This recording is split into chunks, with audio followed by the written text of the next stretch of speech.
Dharmapuri bypass சாலை அருகே ஆசிரியை வீட்டில் 100 சவரன் தங்க நகைகள் திருடப்பட்ட சம்பவம் பெரும் பரபரப்பை ஏற்படுத்தியுள்ளது.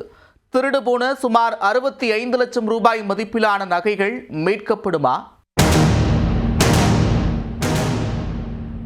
தர்மபுரி மாவட்டம் நல்லம்பள்ளி அருகே புறவடை பகுதியைச் சேர்ந்தவர் 44 வயதான ஷெர்லின் பெல்மா. இவர் கோவிலூரில் உள்ள அரசு உதவி பெறும் பள்ளியில் ஆசிரியையாக பணிபுரிந்து வருகிறார்.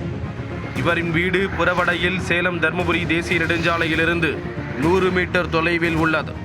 அத்துடன் இந்த வீடு ஊருக்கு ஒதுக்குப்புறமாக அமைந்துள்ளது. தனது தந்தை இறந்த நிலையில் தாயார் மேரியுடனேயே ஆசிரியை தங்கியுள்ளார்.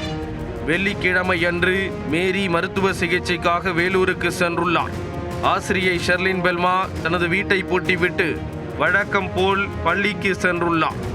பள்ளி முடிந்த பின் மாலையில் திரும்பி வந்தபோது வீட்டின் பூட்டு உடைக்கப்பட்டிருந்ததை கண்டு அதிர்ச்சி அடைந்துள்ளார்.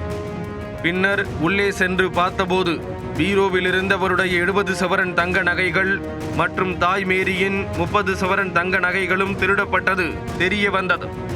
மொத்தமாக சுமார் 65 லட்சம் ரூபாய் மதிப்பில் 100 சவரன் தங்க நகைகள் திருடு போனது குறித்து காவல் நிலையத்தில் புகார் அளிக்கப்பட்டது.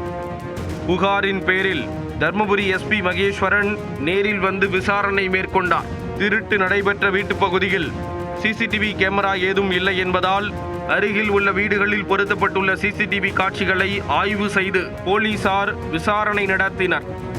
அத்துடன் ஆசிரியையின் வீட்டின் அருகே செல்போன் டவர் சிக்னல் மூலமும் கொள்ளையர்களை ட்ரேஸ் செய்து வருகின்றனர்.